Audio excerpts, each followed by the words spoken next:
Welcome to Caring for Carers, a podcast series on psychosocial support and safety for healthcare workers by Nationwide Quality of Care Network, supported by UNICEF India. न रहो न निराश करो मन को, कुछ काम करो कुछ काम करो, जग में रहकर कुछ नाम करो। ये जन्म हुआ किस अर्थ अहो, समलो जिसमें ये व्यर्थ न हो, कुछ काम करो कुछ काम करो। इन्हीं पंक्तियों के साथ मैं आपकी मेजबान नीलू सूरी आज के इस पॉडकास्ट सीरीज में आप सबका स्वागत करती हूँ। जिस तरह सेना सीमा पर देश की रक्षा करती है, आज उसी तरह स्वास्थ्य कर्मी देश के एक योद्धा की तरह कोरोना महामारी के इस दुश्मन से लगातार जंग लड़ रहे हैं। आज एक ऐसे ही कर्मशील स्वास्थ्य कर्मी की कहानी से हम रूबरू होंगे और मेरे साथ जुड़ी हुई हैं सविता गहलान जी। सविता जी, पहले तो बहुत बहुत स्वागत करूंगी आपका। Thank you ma'am. Savita ji, स्वास्थ्य सेवाओं से आप कितने सालों से जुड़ी हुई हैं? अगर परिवार की बात करूं तो आपके परिवार में कौन कौन है सविता जी? सभी सुनने वालों को मेरा नमस्कार। मेरा नाम सविता घाल्यान है। मैं कलावती सरन चिल्ड्रंस हॉस्पिटल में 17 सालों से नर्सिंग ऑफिसर के पद पर कार्यरत हूँ, जहाँ हर उम्र के बच्चों का इलाज किया जाता है। मैंने वहाँ के कई अलग अलग वार्डों में ड्यूटी की है, जैसे कि नवजात शिशु वार्ड, आपातकालीन वार्ड, आईसीयू, ऑपरेशन थिएटर आदि। और मेरे घर के बारे में बात करें तो मेरे घर में मेरे हस्बैंड, मेरे 2 बच्चे और मदर इन लॉ हैं। जी, सविता जी, आपने बताया कि आपने सभी वार्डों में ड्यूटी कर रखी है, लेकिन अगर मैं महामारी की बात करूं तो शुरुआती तौर पे जब महामारी ने दस्तक दी, तो सविता जी आपका अनुभव कैसा रहा? क्या मन में कोई डर था, कोई चिंता थी, दुख था, या ऐसी कोई उत्कंठा या आशंकाएं किसी भी चीज को लेके? अगर परिवार की बात करूं तो आपने कहा परिवार में भी लोग हैं, तो क्या परिवार के लिए एक चिंता थी? किस तरह से आपका अनुभव रहा और किस तरह आप हमसे साझा करेंगे वो अनुभव? मैंने किताबों में महामारी के बारे में पढ़ा था, पर महामारी का सामना पहली बार किया। पहली बार जब मुझे पता चला कि कोरोना नाम की महामारी पूरे विश्व में फैल रही है, तो मैं बहुत ही डर गई थी कि अगर ये बीमारी हमारे देश में आ गई तो हम सबका क्या होगा? और अगर हमारे हॉस्पिटल में कोविड के पेशेंट्स एडमिट होंगे, तो हमें वहाँ ड्यूटी करनी पड़ेगी, क्योंकि कोविड के बारे में तो हमने सुन ही रखा था कि ये बहुत जानलेवा बीमारी है। और फिर जब 2020 में मार्च के महीने में हमारे हॉस्पिटल में कोविड वार्ड बनाने की तैयारी हो रही थी, तो मैं ही नहीं, मेरे साथ मेरे कलीग्स भी बहुत ज़्यादा अंदर से घबरा गए थे कि पता नहीं हम में से किसकी ड्यूटी सबसे पहले उस वार्ड में लगेगी। उस समय चिंता तो थी ही, और बहुत कन्फ्यूजन की स्थिति भी आ गई थी, क्योंकि डेली नए-नए अपडेट्स आ रहे थे और गाइडलाइंस भी बार-बार बदल रही थी। हमें अपने से ज़्यादा अपने घरवालों की चिंता थी। हम अपने पेरेंट्स को मिलने नहीं जा पा रहे थे। हर तरफ गम का माहौल हो गया था, और ना किसी से ग बात कर पा रहे थे, ना किसी से मिल पा रहे थे। उस समय में हमारी सारी छुट्टियाँ भी कैंसल हो गई थी। लॉकडाउन लगने की वजह से सारे सोशल डिस्टेंसिंग भी खत्म हो स सोशल गैदरिंग्स भी खत्म हो गई थी। एकदम ऐसा लग रहा था कि हर समय कि सारा समय थम सा गया है। चारों तरफ उदासीन का माहौल हो गया था। सविता जी, आपने कहा, बहुत ही अच्छा से बताया कि किताबों में हम सबने ही पढ़ा था, आपने क्या, हमने भी पढ़ा था, और मैं कहूंगी कि उस महामारी के साक्षी भी हम सब लोग बने। तो जाहिर सी बात है, स्वास्थ्य कर्मी हो, पहले ही इतनी चुनौतियों का सामना करना पड़ता है, लेकिन जब महामारी की बात करूं तो आपके सामने क्या चुनौतियां रही? क्या शारीरिक चुनौतियां थी वो, या मानसिक कहूं, या फिर भावपूर्ण चुनौतियां रही? किस तरह की चुनौतियां रही और किस तरह से आपने उनको काबू पाया उन पे, और क्या अनुभव रहा आपको? कोविड के दौरान हमारे सामने बहुत सारी परेशानियां आई। हमें बहुत सारी चुनौतियों का सामना करना पड़ा, जैसे कि पीपी किट पहनकर काम करना। कोविड वार्ड में हमें PP kit, N95 mask, goggles, face shield, cap, shoe cover और डबल ग्लव्स पहनकर ड्यूटी करनी पड़ती थी। और पीपी किट पहनकर उसको पूरा सील करना पड़ता था कि हवा उसके अंदर बिल्कुल भी ना घुस सके। इतना सब पहनकर हम सांस भी ढंग से नहीं ले पाते थे। हम कई कई घंटों तक ना तो पानी पी पाते थे और ना ही टॉयलेट जा पाते थे। पूरा दिन पसीनों में भीगे रहते थे, और कोई-कोई तो चक्कर खाकर भी गिर जाता था। फिर ड्यूटी पूरी होने के बाद जब हम पीपी किट निकालते थे, तो पूरे पसीने में लथपथ होकर ही हमें नहाकर अपने कमरे में वापस आना होता था। हमेशा N95 मास्क, गॉगल्स और फेस शील्ड पहनने की वजह से हमारे फेस पर इतने निशान पड़ गए थे कि मैम उसको मैं अपने अपने शब्दों में बयान नहीं कर सकती मैम, उस दर्द को। शुरू में पीपी किट की सप्लाई की मात्रा भी पूरी नहीं थी, उसकी वजह से भी हमें काफ़ी परेशानी उठानी पड़ती थी। हमें एक ही मास्क को बार-बार पहनना पड़ता था। हमारे ऊपर वर्कलोड भी मैम उस टाइम पे बहुत ज़्यादा बढ़ गया था। उन दिनों में बहुत सारे स्टाफ एकदम से कोविड पॉज़िटिव हो गए थे और वो क्वारंटाइन लीव पे चले गए थे। तो हमें काफ़ी शॉर्टेज ऑफ स्टाफ में भी काम करना पड़ा था। और मैम जब हमारी ग्रीन ज़ोन में ड्यूटी थी उस टाइम पे वहाँ किसी सीरियस बच्चे का कोविड सैंपल भेजते थे, तो उसकी रिपोर्ट 2-3 दिन के बाद जब पॉज़िटिव आती थी, तो उस बच्चे को हमें कोविड वार्ड में ट्रांसफ़र करना पड़ता था। उसके बाद उस कमरे में बाकी बच्चे जितने भी एडमिट थे, उन सब बच्चों का कोविड का सैंपल भेजना पड़ता था। और जिस नर्सिंग स्टाफ ने उस कमरे में ड्यूटी करी, उस बच्चे की देखभाल करी, उसे भी अपना कोविड का सैंपल टेस्ट करवाना पड़ता था और उसे भी क्वारंटाइन लीव पे भेज देते थे। और फिर उस कमरे को खाली करके उस कमरे को पूरे को फ्यूमिगेट करवाना पड़ता था। इस वजह से मैम हमें बहुत परेशानी उठानी पड़ी और हमारा वर्कलोड भी मैम इस वजह से बहुत ज़्यादा बढ़ा हुआ था। सविता जी, आपने कहा कि अगर पता चलता था कि कोविड बच्चा पॉजिटिव निकल गया तो उसको पॉजिटिव वार्ड में ट्रांसफर करना, और दूसरी बात अगर मैं बात करती हूँ कि उसको फ्यूमिगेट भी कराना पड़ता था और आप लोगों को भी फिर से कोविड टेस्ट करवाना पड़ता था, तो कितना चुनौती भरा रहा होगा वो समय, क्यों सविता जी? अगर हाँ भावपूर्ण चुनौती की बात करूं, अगर कहूं कि कुछ ऐसे भी रहा होगा आपके साथ भी कभी कि कोविड पॉजिटिव वार्ड जो होता था जहाँ पे कोविड पॉजिटिव बच्चे रहते थे, क्या ऐसा हुआ कभी आपके साथ अनुभव कि माँ भी पॉजिटिव है और वो दूसरे वार्ड में है, तो बच्चे को कैसे संभालते थे? क्या आप कभी आपके साथ ऐसा अनुभव रहा सविता जी? हाँ जी मैम, हमारी ड्यूटी में ऐसे नवजात शिशु भी एडमिट होते थे जिनकी मदर्स कोविड पॉजिटिव होने की वजह से कोविड वार्ड में एडमिट होती थी और नवजात शिशु हमारे पास एडमिट होते थे। हमें उन नवजात शिशुओं को पूरी रात 2-2 घंटे में दूध पिलाना पड़ता था और मैम हमें एक नर्स के साथ-साथ एक माँ का रोल भी निभाना पड़ता था।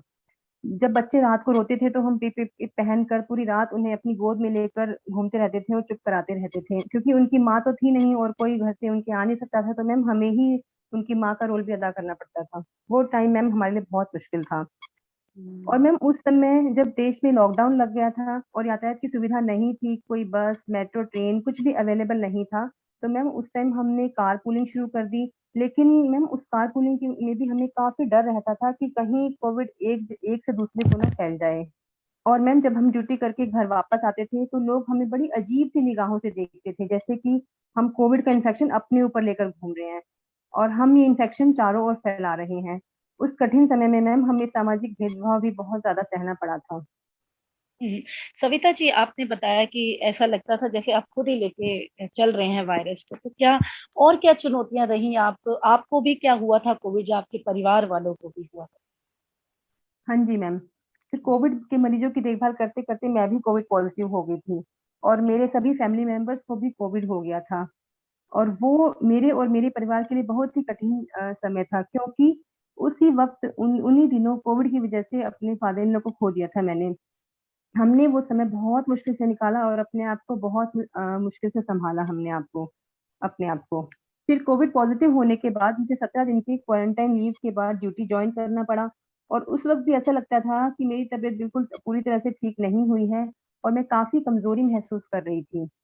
वैसे तो कोविड ड्यूटी के दौरान सरकार ने हमारे रहने के लिए होटल का अरेंजमेंट कर रखा था और वहाँ खाने की भी सुविधा थी। पर अपने परिवार से दूर रहना इतना आसान नहीं था। हमें ना तो होटल के कमरे में नींद आती थी और ना ही वहाँ का खाना अच्छा लगता था। हमेशा हमें अपने घरवालों की ही चिंता लगी रहती थी कि पता नहीं वो किस हाल में होंगे। हम्म, सविता जी, जब मानसिक तौर पर आप कमजोर पड़ी तो किन लोगों ने या किन बातों से आपको प्रेरणा मिली? और अगर बात करूं सशक्तिकरण की, तो मानसिक तौर पर कौन से ऐसे लोग थे जिन्होंने आपको समर्थन दिया? और अगर बात करूं मनोसामाजिक समर्थन की या फिर मनोवैज्ञानिक समर्थन की, तो संस्थान की तरफ से आपको क्या समर्थन मिला, क्या सुरक्षा मिली? हाँ जी मैम, हमें बहुत सारी जगह से समर्थन मिला। हमें मानसिक तौर पर बहुत सारे लोगों से प्रेरणा मिली, जैसे कि family members, seniors, colleagues and friends. मेरे हस्बैंड और मदर-इन-लॉ ने मेरा बहुत साथ दिया। मुझे उनसे पूरा-पूरा सपोर्ट मिला। मेरी ड्यूटी के समय उन्होंने बच्चों को सँभाला। हम अपने माननीय प्रधानमंत्री जी के भी बहुत आभारी हैं। उन्होंने भी हमारा पूरा-पूरा साथ दिया और हमारा हौसला बढ़ाया। जब हम सामाजिक भेदभाव से गुजर रहे थे, तब हमारे माननीय प्रधानमंत्री जी ने अपने देशवासियों से आग्रह किया कि 22 मार्च 2020 को शाम 5 बजे 5 मिनट के लिए थाली, ताली और घंटी बजाकर उन लोगों का आभार प्रकट करना है, जिन्होंने कोविड में लोगों की सेवा की है। इसके बाद से धीरे धीरे लोगों का नजरिया बदलने लगा कि सभी स्वास्थ्य कर्मी अपनी जान जोखिम में डालकर मानवता की सेवा करके बहुत ही नेक काम कर रहे हैं। और फिर मैम जब हेलीकॉप्टर से हॉस्पिटल के ऊपर फूल भी बरसाए गए, जिससे लोगों की नजरों में हमारी रिस्पेक्ट और भी ज्यादा बढ़ गई। और एनक्यूसीएन टीम ने भी हमारे लिए समय समय पर बहुत सारे ऑनलाइन वेबिनार्स अरेंज किए, जिसमें एक्सपर्ट्स ने हमें कोविड के बारे में काफी नॉलेज दी और हमारे काफी सारे डाउट्स भी क्लियर किए। हमें नई नई गाइडलाइंस के बारे में भी बताया। कई बार एनक्यूसीएन ने एक्सपीरियंस शेयरिंग मीटिंग भी कराई, जिससे हमें ये पता चला कि बाकी दूसरे हॉस्पिटल्स में कोविड के पेशेंट्स की देखभाल किस तरह से हो रही है। Ministry of health and family welfare की वेबसाइट पे भी काफी सारी गाइडलाइंस उपलब्ध थी, जिससे हमें काफी सहायता मिली। और मैम हमारे हॉस्पिटल में भी हमें डॉनिंग, डॉफिंग के बारे में ट्रेनिंग दी गई। उस ट्रेनिंग के बाद हम काफी सशक्त हो गए और हमारा आत्मविश्वास बढ़ा कि अब हम अच्छे से कोविड में ड्यूटी कर सकते हैं। और मैम शुरुआत में तो पीपी किट भरपूर मात्रा में अवेलेबल नहीं थी, लेकिन बाद में पीपी किट, सर्व suit, gown, gloves, N95 mask, shoe covers, goggles, face shield की पर्याप्त मात्रा में उपलब्ध होना भी वास्तव में हमारे लिए एक बहुत बड़ी मदद थी मैम संस्थान की तरफ से। और मैम हमें अपने सीनियर्स और कलीग से भी बहुत सहयोग मिला।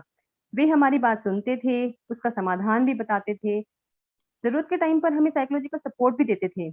हमारा एक उस टाइम पे व्हाट्सएप ग्रुप भी बनाया हुआ था मैम, जिसमें हमें इम्पोर्टेंट इंस्ट्रक्शंस और गाइडलाइंस के बारे में भी जानकारी प्रदान की जाती थी। हमारे सीनियर्स ने हमारी हेल्प के लिए हमेशा तैयार रहते थे। ज़रूरत पड़ने पर हम उन्हें किसी भी टाइम फ़ोन करके अपनी प्रॉब्लम बताते थे और वो हमेशा उसको सॉल्व करते थे। और मैम कोविड की दूसरी लहर के दौरान तो हमारे हॉस्पिटल में हेल्थ केयर वर्कर्स की मेंटल हेल्थ को ध्यान में रखते हुए एक काउंसलिंग ग्रुप भी बनाया गया कि अगर किसी हेल्थ वर्कर को बहुत स्ट्रेस है तो वह हेल्पलाइन नंबर में किसी भी समय साइकोलॉजिस्ट से बात कर सकता था और सहायता ले सकता था। और मैम हमें सरकार की तरफ से कोविड की वैक्सीन भी लग गई है अब तो, और अब हम पूरी तरह से मैम सुरक्षित हैं। कहते हैं सविता जी, मन के हारे हार हैं, मन की जीते जीत। सविता जी, एक खास बात आपसे पूछना चाहूंगी कि समर्थन की बात की आपने बताया कि माननीय प्रधानमंत्री जी ने भी लोगों से आग्रह किया और उससे बड़ा समर्थन तो कोई हो ही नहीं सकता। फिर एनक्यूसीएन टीम के बारे में बताया कि समय समय पे आपको अपडेट करते रहे। लेकिन अगर आपके मन की बात करूं तो आपने अपने मन को कैसे सशक्त किया सविता जी? कोविड का डर तो मैम बहुत ज़्यादा था, लेकिन उस टाइम पे भी हमने अपने आप को सशक्त और सबल बनाए रखने के लिए बहुत चीज़ों का ध्यान रखा, जैसे कि पौष्टिक आहार लेना, पर्याप्त मात्रा में आराम व नींद ली, हर रोज़ व्यायाम और योगासन किया, जैसे कि डीप ब्रीथिंग एक्सरसाइज, दोस्तों और रिश्तेदारों से संपर्क में रहे, उनसे वीडियो कॉल करके बातें करते थे, अपने परिवार के साथ समय बिताया, अपने बच्चों के साथ भी काफ़ी समय बिताती थी। और सबसे बड़ी बात कि भगवान में विश्वास रखा। कि जब इतने सारे लोग इस महामारी से ठीक हो रहे हैं, तो हमें भी विश्वास था कि हमें भी कुछ नहीं होगा।